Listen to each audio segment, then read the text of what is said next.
अस्सलाम वालेकुम नाजरीन, स्मार्ट टीवी में खुश आमदीद। शुरू अल्लाह के नाम से जो जालिमों की गिरफ्त करने वाला है। नाजरीन, पाकिस्तान में सियासी सरगर्मियाँ तेज़ हो रही हैं और 8 फरवरी के इंतखाबात के लिए सियासी जमातें लाहे अमल तैयार कर रही हैं और अपनी अपनी सफ बंदी कर रही हैं। फिलहाल नून लीग से MQM का इत्तेहाद हुआ है। अन करीब JUI भी इस इत्तेहाद का हिस्सा होगी।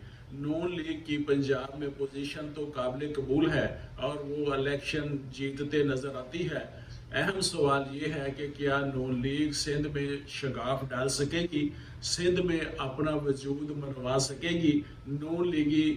नून लीग की ये स्ट्रेटजी है कि वो पूरे मुल्क की सियासी जमातों के साथ मिलकर इलेक्शन लड़े।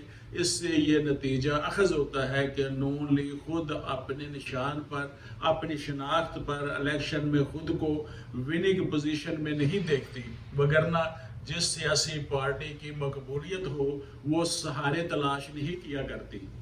पीपल्स पार्टी के तर्जमान का कहना है कि MQM के नून लीग से इत्तेहाद से सिंध में पीपल्स पार्टी को कोई फर्क नहीं पड़ेगा।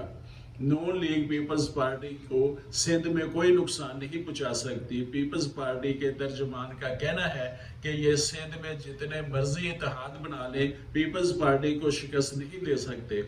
PTI ने इलेक्शन में हिस्सा लेने और अपने उम्मीदवार खड़े करने की तस्दीक कर दी है। इलेक्शन में नताइज क्या निकलेंगे, इलेक्शन से पहले लोग इसका तजज़िया कुछ यूं करते हैं कि कौन सी किंग्स पार्टियां एस्टेब्लिशमेंट की मंजूर नज़र हैं।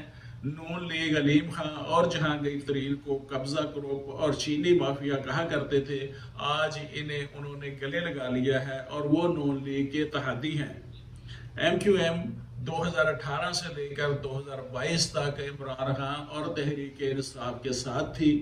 नून लीग का एजेंडा है कि सेनेट में कायदे ईवान इसहाक डार को बनाया जाए, जबकि पीपल्स पार्टी इसके हक में नहीं है। इलेक्शन के शफाफ होने और गैर जानबदार होने के लिए ज़रूरी है कि सुप्रीम कोर्ट अपना किरदार अदा करे, ताकि तमाम सियासी जमातों को इलेक्शन के लिए बराबर के हकूक और सहूलतें और आज़ादी दी जाए।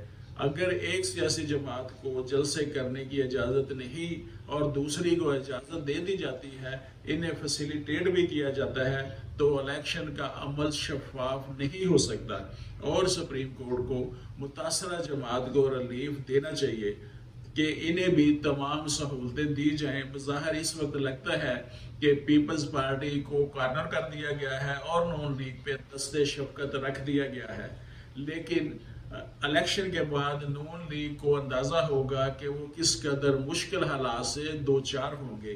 लूली लंगड़ी और विसाखियों पे खड़ी हुकूमत कैसे चलाएंगे और डील में जो काम करने की जिम्मेदारियां उन्होंने ली हैं, इन्हें भी पूरा करना पड़ेगा।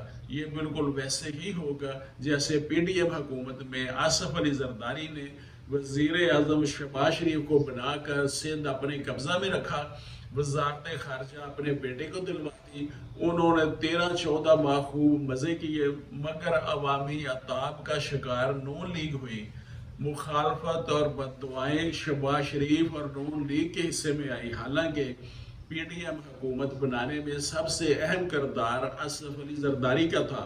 13-14 माह का अरसा अगर पीपल्स पार्टी ने एंजॉय किया तो इसमें पूरा उन्होंने फायदा उठाया, इक्तदार के मजे भी लूटे और नून लीग को गंदा भी किया, इनके वोट बैंक को मुतासर किया और पब्लिक में मुखालफत भी नून लीग की बढ़ी।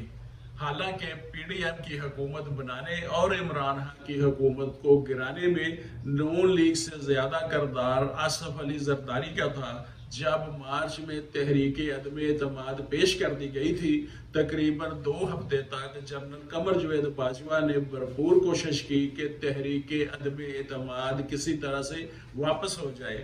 मुस्लिम लीग नून ने कोई ज्यादा स्टैंड नहीं लिया था कि हमने जरूर तहरीक अदम एतमाद लानी है, बल्कि आसफ अली जरदारी, मौलाना फजल रहमान, अख्तर मेंगल और खालिद हुसैन मक्सी ये वो लोग थे जिन्होंने स्टैंड लिया और बाजवा साहब से कहा कि हमने तहरीक अदम एतमाद वापस नहीं लेनी। बाजवा साहब के दौर तक पीपल्स पार्टी की पोजीशन वेल ऑफ थी।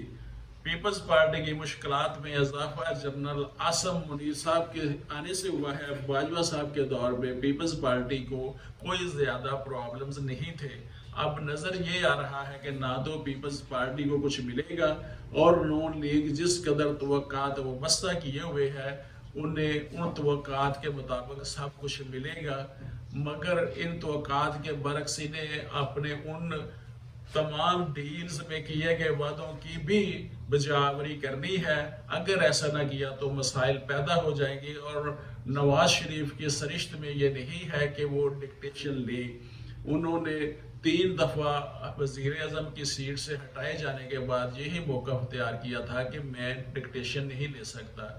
الیکشن جیسے تیسے بھی ہوں، ملک کے لیے بہتر ہوں، منصفانہ ہوں، تاکہ ملک میں امن و امان ہو اور سیاسی اور معاشی اقتصادی حالات میں بہتری آئے، اور عام آدمی کو زندہ رہنے اور زندگی گزارنے کے لیے اس کے معاشی اور اقتصادی حالات سے اسے بہتری ہوتی ہوئی نظر آئے۔ آج کے لیے اتنا ہی۔ میر محمد امین، ایڈوکیٹ، سماٹ ٹی وی۔